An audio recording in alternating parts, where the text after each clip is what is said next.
Assalamualaikum warahmatullahi wabarakatuh.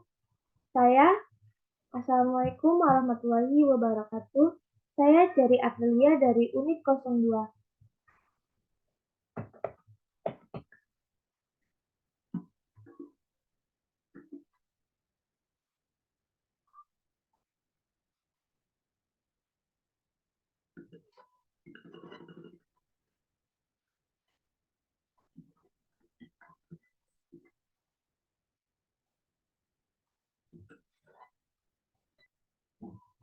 Assalamualaikum warahmatullahi wabarakatuh. Saya Jari Aprilia dari Unit 02 Manajemen. Dalam mata kuliah perilaku konsumen, saya akan menjelaskan materi 3 yaitu pembentukan dan perubahan sikap konsumen. Definisi sikap konsumen. Definisi awal sikap dikemukakan oleh Thurston dalam Ashworth pada tahun 1988. Dia melihat sikap sebagai salah satu konsep yang cukup sederhana, yaitu jumlah pengaruh yang dimiliki seseorang atas atau menentang suatu objek. Artinya, sikap mewakili perasaan seseorang senang ataupun tidak senang terhadap suatu produk. Yang kedua itu adalah fungsi-fungsi sikap. Menurut Daniel Katz, mengklasifikasikan 4 sikap, yaitu yang pertama ada fungsi egalitarian, fungsi yang berhubungan dengan prinsip-prinsip dasar imbalan dan hukuman. Di sini konsumen mengembangkan beberapa sikap terhadap produk atas dasar apakah suatu produk memberikan kepuasan atau kekecewaan. Yang kedua ada fungsi ekspresi nilai.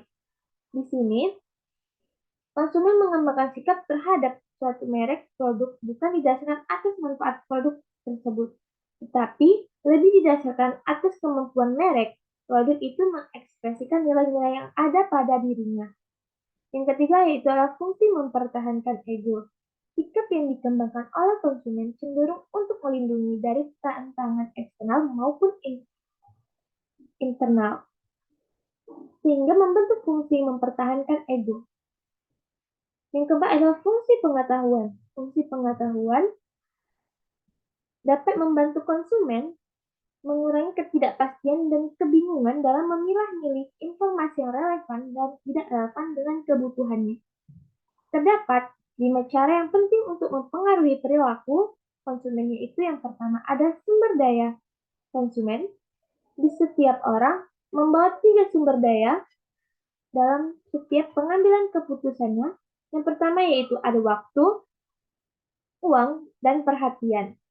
Yang kedua yaitu ada motivasi dan keterlibatan.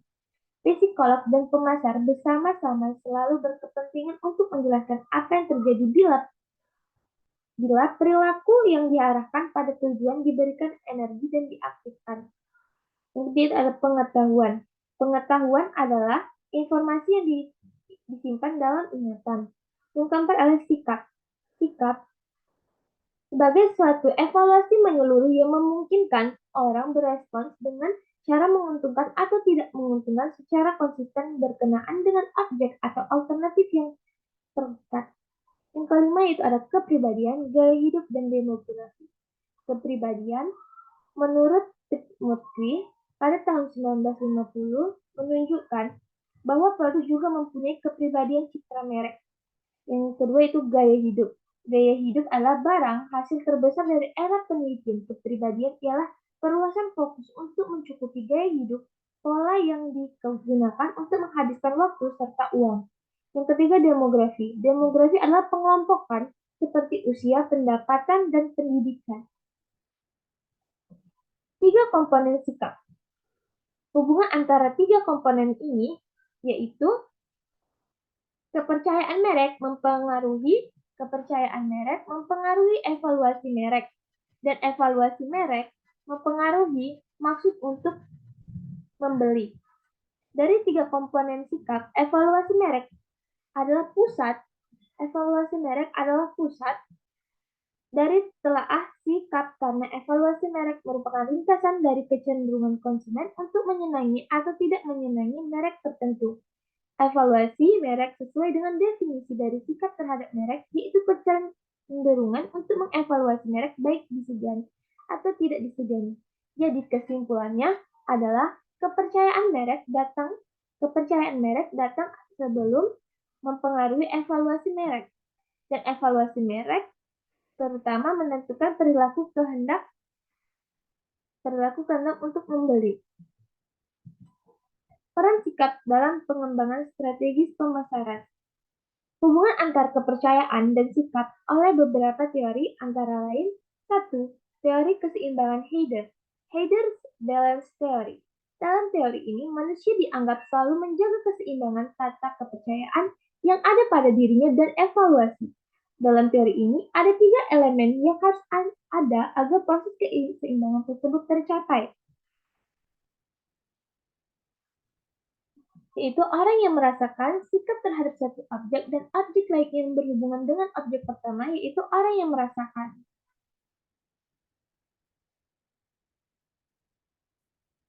Teori ini digunakan dari berbagai kasus.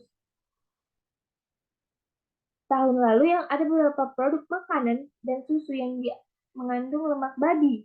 Sebagai sikap sebagian besar kaum muslim berubah dari positif menjadi negatif. Untuk mengubah ketidakseimbangan tersebut, produsen makanan dan susu tersebut meramai-ramai mengundang kiai atau ulama untuk meyakinkan bahwa produk-produk tersebut tidak mengandung lemak babi.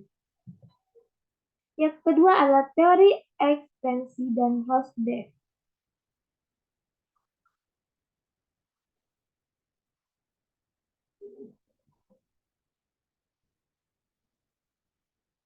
Secara umum, teori pengharapan nilai menyatakan bahwa perilaku pada umumnya dipengaruhi oleh pengharapan untuk mencapai suatu hasil yang diinginkan daripada oleh dorongan dari dalam diri. Konsumen memilih merek tertentu dibandingkan merek lain karena dia mengharapkan akibat positif atas pilihan tersebut. Seperti di sini, contohnya di sini yaitu pelestarian lingkungan. Value P, saya sangat berkepentingan dan mendukung pelestarian lingkungan. Presiden, Pacific Instrumentally, atau PI, produk dari limbah pengolahan, dan sikap terhadap objek, yaitu atau EO, saya akan mendukung perusahaan yang menghasilkan produk dari pengolahan limbah karena itu akan membantu dalam pelestarian lingkungan. Yang ketiga yaitu model multi-attribute dan Fishbane.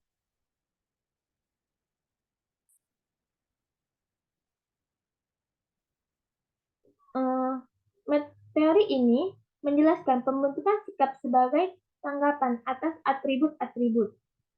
Menjelaskan pembentukan sikap sebagai tanggapan atas nilai bersifat operasional, sedangkan nilai lebih bersifat abstrak dan susah diderivasi dalam bentuk yang konkret. Model Fishbane memungkinkan para pemasar mendiagnosis kekuatan dan kelemahan merek produk mereka secara relatif dibandingkan dengan merek produk pesaing dengan menentukan bagaimana konsumen mengevaluasi alternatif mereka pada produk-produk tersebut. Seperti di sini, evaluasi atribut yaitu pasta gigi dengan triclosan dan fluoride baik untuk memelihara kesehatan gigi dan gusi. Kepercayaannya yaitu Pepsodent mampu memelihara gigi karena mengandung triclosan dan fluoride. Sikap terhadap objek yaitu saya menyukai Pepsodent karena mampu memelihara gigi dan gusi agar tetap kuat. Tetapi Pepsodent kurang memberikan kesegaran mulut dibandingkan dengan pasta-pasta gigi lainnya. Walaupun demikian, saya tetap mempunyai sikap positif terhadap Pepsodent.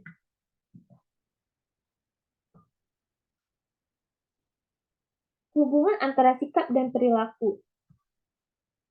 Evaluasi atribut atau II memberikan kepercayaan terhadap merek akibat yang dirasakan dari suatu tindakan.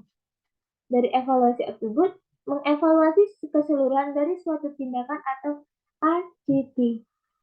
Dan norma sosial, kepercayaan normatif, dan motivasi untuk patuh dan taat juga mengajukan pada evaluasi keseluruhan dari suatu tindakan. Dari evaluasi keseluruhan dari suatu tindakan, maka di sini maksud untuk membeli. Dan maksud membeli ini menjadikan perilaku terhadap konsumen terhadap produknya.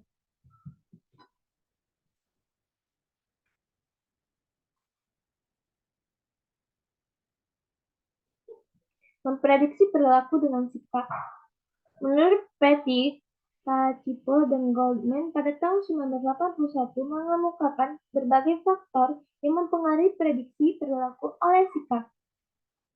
Yang pertama yaitu keterlibatan konsumen. Dalam keputusan pembelian, sikap memungkinkan untuk memprediksi perilaku dan meningkatkan keterlibatan yang tinggi. Yang kedua itu pengukuran sikap. Pengukuran sikap seharusnya dapat diandalkan dan sahih atau valid. Pertanyaan tentang sikap konsumen seharusnya lebih spesifik. Jika konsumen ingin membeli sebuah mobil Toyota 6 bulan yang akan datang, maka pengukuran sikap dan hubungan dengan perilaku harus melibatkan parameter waktu. Tentang waktu yang lebih lama antara pengukuran sikap dan waktu untuk berperilaku. 6 bulan misalnya akan mempunyai hubungan yang sangat kurang kuat.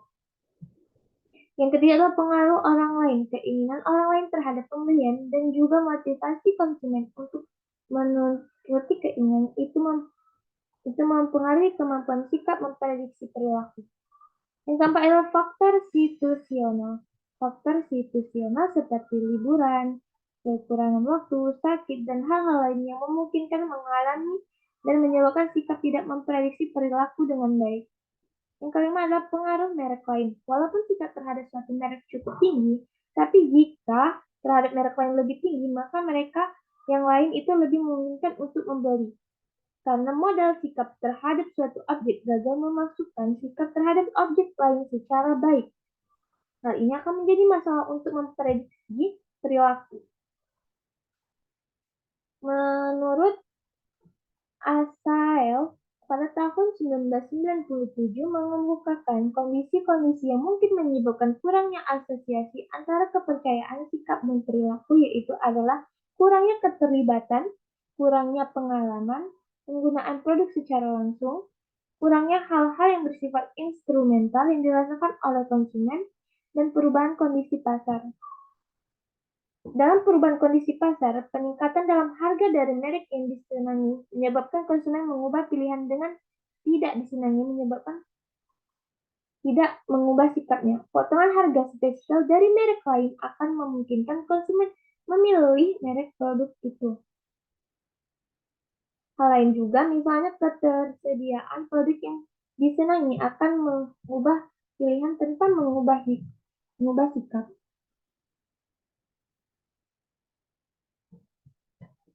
Kondisi untuk mengubah sikap.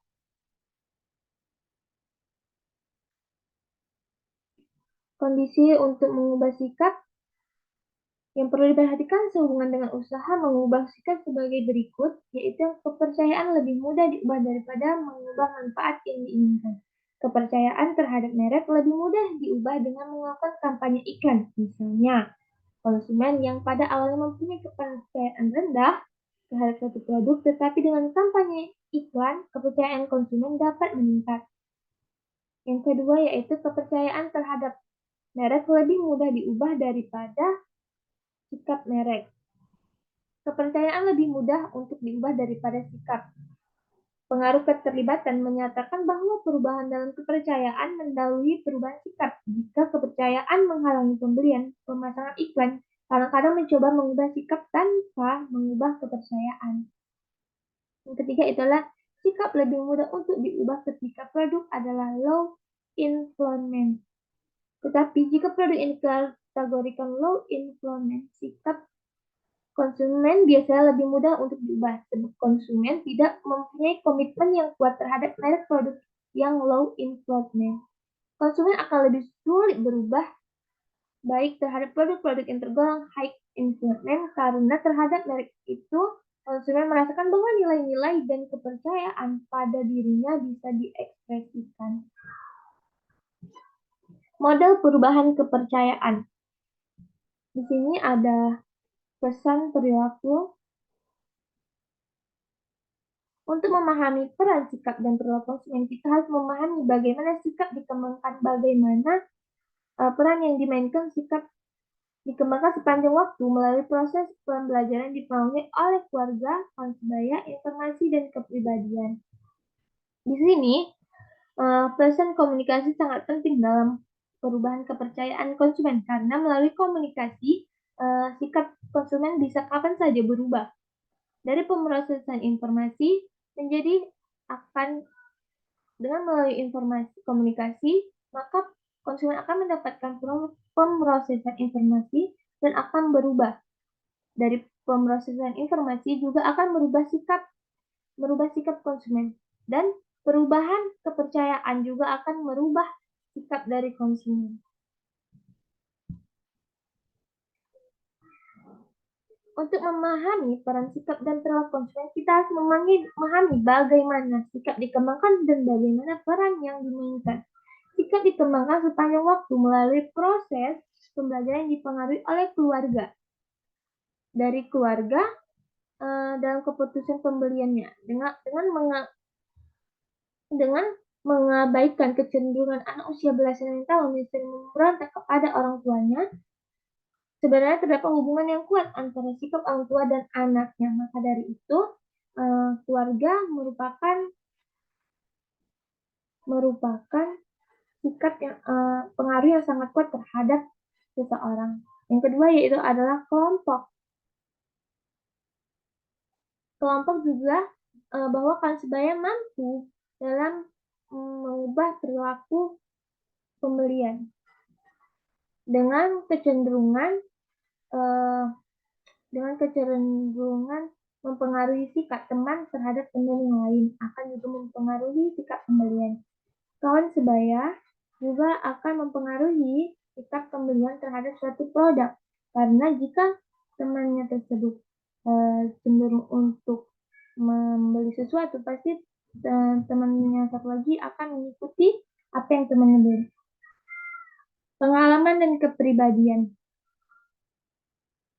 Kepribadian konsumen mempengaruhi sifat-sifat yang suka menyerang, terbuka, kepatuhan, mungkin mempengaruhi sikap terhadap merek dan produk.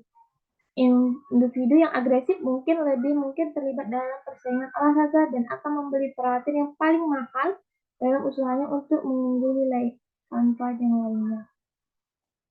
Perilaku pembelian yang mengurangi ketidaksesuaian. Dilihat dari disonansi teori, menyatakan bahwa pemasaran seharusnya berusaha mengurangi ketidakcocokan dengan menyampaikan kepada konsumen informasi yang positif mengenai merek kembalian. Dan dilihat dari atributif teori, menyatakan bahwa konsumen akan berusaha mengetimasi penyebab suatu peristiwa dan hal ini sering dilakukan setelah kejadian atau peristiwa berlangsung. Sekian penjelasan dari saya. Jika ada kesalahan, saya mohon maaf. Wassalamualaikum warahmatullahi wabarakatuh.